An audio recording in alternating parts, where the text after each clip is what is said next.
भाइयों बहनों, सबसे पहले मैं मां कामाख्या को प्रणाम कर कर मेरी बात की शुरुआत करता हूं। श्रीमान गोपीनाथ बरदोलाई जी, कनकलता बरुआ जी, इनको श्रद्धांजलि देना चाहता हूं। और लसित बरफुकन, चीला राय और भारत रत्न डॉक्टर भूपेन हजारिका को भी प्रणाम कर कर मेरी बात की शुरुआत करना चाहता हूं। सबसे पहले तो मैं आप सभी को हृदय से बधाई देना चाहता हूं। जब हेमंत जी ने चुनाव की घोषणा करी, दिल्ली के पंडितों को लगता था कि आसाम के पंचायत चुनाव में क्या होगा। कांग्रेस पार्टी के नेता भी आस लगाकर बैठे थे, मगर जब परिणाम आया, कांग्रेस पार्टी का सुपड़ा साफ हो गया। असम पंचायत के चुनाव में कांग्रेस पार्टी को ढूंढना है तो दूरबीन लेकर भी ढूंढ न पाओ, ऐसा प्रचंड विजय आप लोगों ने प्राप्त किया है। लगभग 20,000 नवनिर्वाचित पंचायत प्रतिनिधियों, 15,000 पंचायत सदस्य, 1500 ब्लॉक लेवल सदस्य, 750 म्युनिसिपल काउंसिलर और 300 से ज्यादा जिला परिषद के सदस्यों को मैं हृदय पूर्वक बहुत बहुत बधाई देना चाहता हूं। 11 साल के अंदर नरेंद्र मोदी जी ने उत्तर पूर्व के अंदर जो शांति का युग शुरू किया, उत्तर पूर्व की भाषा, पहरवेश, संस्कृति और कला को जो सम्मान दिया, इसका ही परिणाम है कि आज आसाम में 2-2 बार एनडीए सरकार बनी और आसाम में पंचायत से लेकर पार्लियामेंट तक सभी जगह भाजपा गण परिषद और हमारे साथियों का बोलबाला बढ़ा है। प्रधानमंत्री नरेंद्र मोदी जी ने जो विकास का एक नया युग नॉर्थ ईस्ट के अंदर शुरू किया, इसको हमारे नेता और मुख्यमंत्री हेमंत विश्व शर्मा ने आसाम के हर गांव तक पहुंचाने का काम किया है, हर व्यक्ति तक पहुंचाने का काम किया। और उसी का नतीजा है कि बार बार भारतीय जनता पार्टी की विजय होती है। जिला परिषद में 397 में से 301 सीटें भारतीय जनता पार्टी जीती। तहसील पंचायत में से 2188 में से 1445 सीटें एनडीए जीती और 15,000 पंचायत स्तर के लोग चुन कर आए। ये चुनाव का बड़ा महत्व है, क्योंकि आसाम परिसीमन के बाद ये पहला चुनाव था और 80 के बाद पहली बार पंचायत चुनाव में 74%, 74% से अधिक मतदान होकर ये नतीजा आया है। लोकसभा में भी 14 में से 11 सीटें बीजेपी जीती। राज्यसभा की 5 सीटें एनडीए जीता और 11 उपचुनाव हुए। 21 से सभी में एनडीए को विजय मिला है। कार्बी आंगलोंग स्वायत्त परिषद, उत्तरी कछार स्वायत्त परिषद, राभा हसोंग स्वायत्त परिषद, ये तीनों जगह एनडीए का विजय हुआ है। और मित्रों, मोदी जी ने एक प्रकार से पूरे उत्तर पूर्व को आगे बढ़ाने का काम किया है। हमारा सत्रीय नृत्य को शास्त्रीय नृत्य का राष्ट्रीय स्तर पर दर्जा दिया। लसित बरफुकन और शंकरदेव जैसे महापुरुषों को राष्ट्रीय स्तर पर पहुंचाने का काम हुआ और 2022 में लसित बरफुकन की 400वीं जयंती दिल्ली के विज्ञान भवन में मनाकर पूरे देश में लसित बरफुकन का संदेश हमारे नेता नरेंद्र मोदी जी ने पहुंचा है। लसित बरफुकन की 125 फुट ऊंची प्रतिमा लगाई और उनके जीवन कवन को 23 भाषाओं में अनुवादित कर तमिलनाडु से लेकर कश्मीर तक और द्वारका से लेकर कामाख्या तक आसाम के ये महान सेनापति का नाम बच्चे बच्चे की जुबान पर लाने का काम नरेंद्र मोदी जी ने किया। श्रीमंत शंकरदेव और माधव देव के साथ जुड़े हुए सभी सत्रों से घुसपैठिए को हकाल पट्टी कर सत्रों की पवित्रता को प्रस्तापित करने का काम भारतीय जनता पार्टी ने किया। मोदी जी ने बिहू को देश और दुनिया में नई पहचान दिलाई। काजीरंगा और माजुली द्वीप को विश्व पर्यटन के नक्शे पर लाए और बोडोफा उपेंद्रनाथ ब्रह्मा को दिल्ली के मुख्य मार्ग पर पुतला लगाकर श्रद्धांजलि देने का काम किया। एक जमाने में कांग्रेस ने आसाम को बाय बाय कह दी थी, वो आसाम को आज नरेंद्र मोदी और हेमंत विश्व शर्मा की जोड़ी विकसित आसाम बनाने की दिशा में आगे बढ़े हैं। बोडो समझौता, कार्बी समझौता, आदिवासी समझौता, डीएनएलए समझौता, उल्फा समझौता, इसने हमारे युवाओं को 10,000 से ज्यादा युवाओं को हथियार डालकर मेन स्ट्रीम में लाने का काम किया है।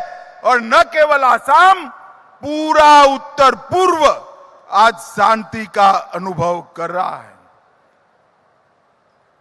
आसाम के विकास में ब्रह्मपुत्र पर 6 नए ब्रिज, 9 किलोमीटर लंबा भूपेन हजारिका सेतु, 7 दशक में पहली बार पहली वंदे भारत ट्रेन, पहला फ्लाइंग ट्रेनिंग ऑर्गेनाइजेशन, पहला अंतर्राष्ट्रीय मल्टी मॉडल लॉजिस्टिक पार्क और 10 किलोग्राम प्रति क्षमता वाले शुद्ध हरित हाइड्रोजन प्लांट को डालने का काम किया है।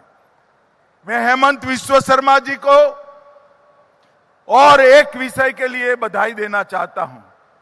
आसाम के युवाओं को रोजगारी चाहते थे, आसाम में विकास पहुंचाना था। उन्होंने आसाम के अंदर इन्वेस्टमेंट सम्मिलित कर 5,18,000 करोड़ के एमओयू किए। इसमें से 1,40,000 करोड़ जमीन पर उतर गया है। ये बहुत बड़ी उपलब्धि है। 27,000 करोड़ के निवेश से आसाम में सेमीकंडक्टर का प्लांट लगना, ये बहुत बड़ी उपलब्धि है। और हमने तो वादा किया था 1 लाख नौकरी देने का, आज अभी भी समय बाकी है। बाकी समय रहते 1,21,000 सरकारी नौकरियां 4 साल में हम दे चुके हैं, 4 साल में। और एक भी जगह ना सिफारिश चली है, ना भ्रष्टाचार हुआ है। और मुझे विश्वास है चुनाव में जाने से पहले हेमंत विश्व शर्मा जी 1.5 लाख का आंकड़ा नौकरी देने का छू कर जाएंगे। और एडवांटेज आसाम के थ्रू जो प्राइवेट नौकरियां आएगी वो अलग है। और यहां पर कई यूनिक स्कीम हुई, कई सामाजिक रिफॉर्म का काम भी हेमंत शर्मा सरकार ने किया है। यहां सबसे बड़ी समस्या थी घुसपैठिया बच्चियों के साथ शादी करते थे, नाबालिग बच्चियों के साथ शादी करते थे। हेमंत विश्व शर्मा जी ने एक अभियान चलाकर ये सारे नाबालिग बच्चियों के साथ शादी करने वाले लोगों को जेल की सलाखों के पीछे पहुंचाने का काम।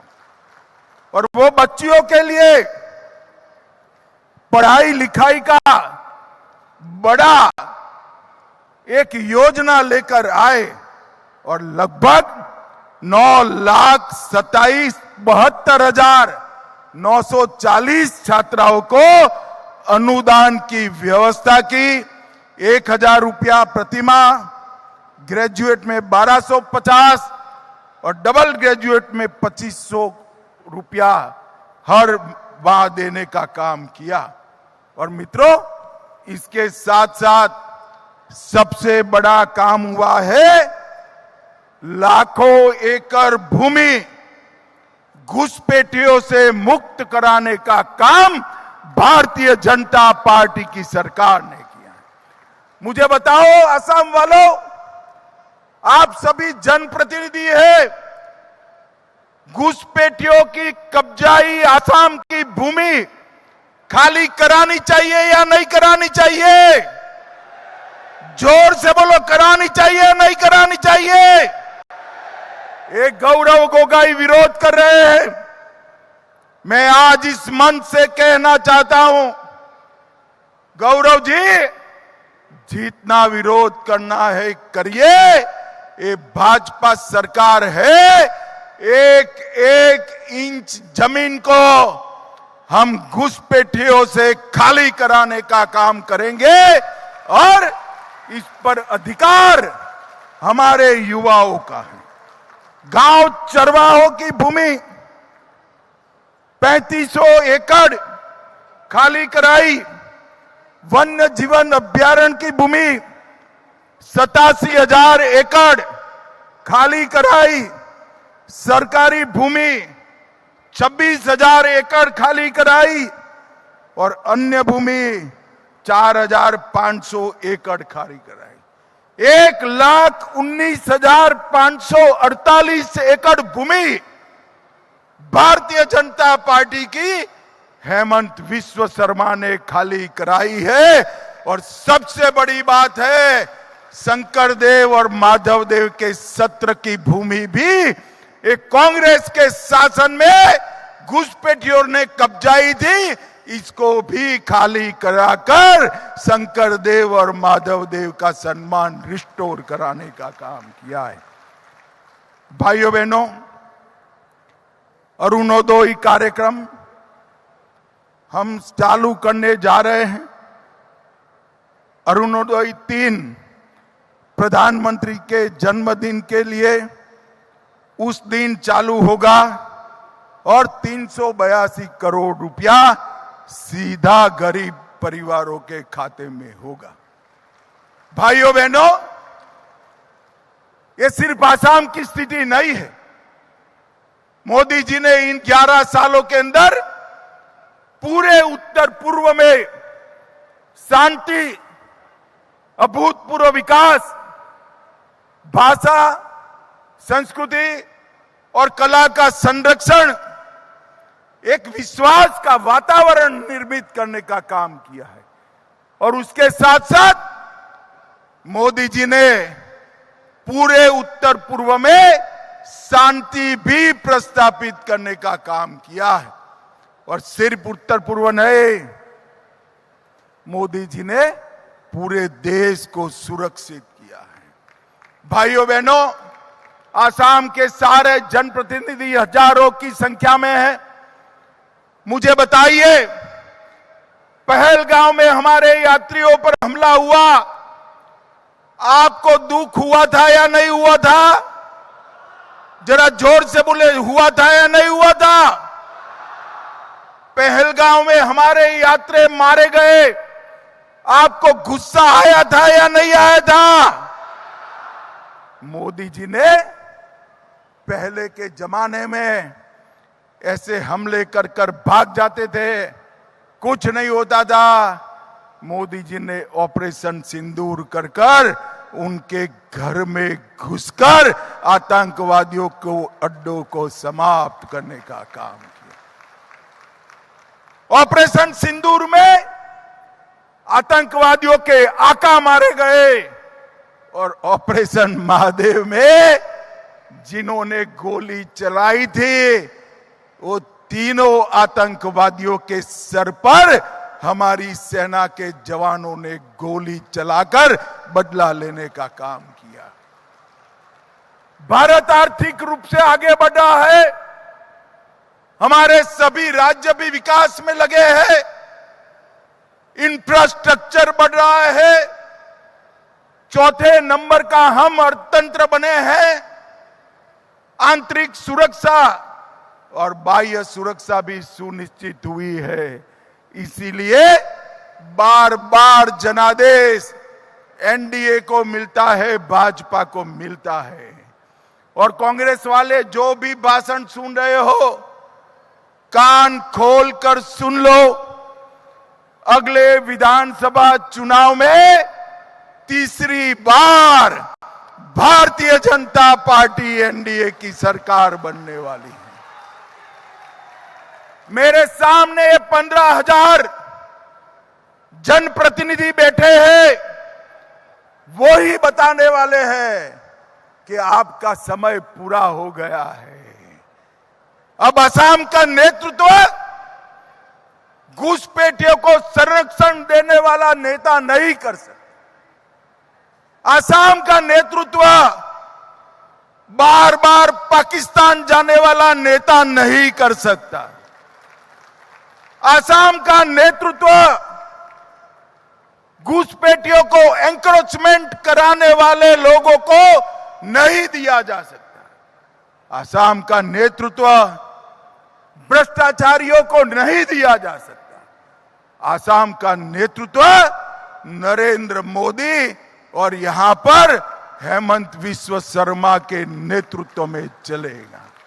और भाइयों बहनों, ये संकल्प लेकर आज जाना है कि आने वाले दिनों में आसाम में फिर से एक बार, तीसरी बार भाजपा सरकार बनानी है। आसाम गण परिषद भाजपा सरकार बनानी है।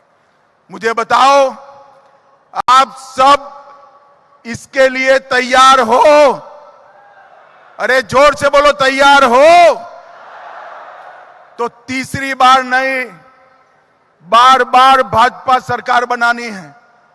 तो मैं यहां से बोलूंगा, बार बार आप कहोगे भाजपा सरकार, दोहराएंगे ना?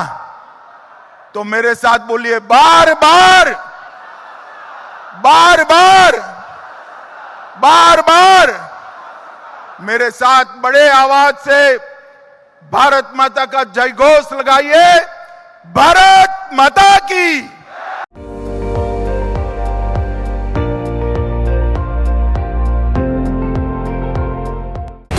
আপুনি চাই আছে ND24 সৰ্বশ্ৰেষ্ঠ নহয় সৰ্বোত্তমৰ দৌৰ।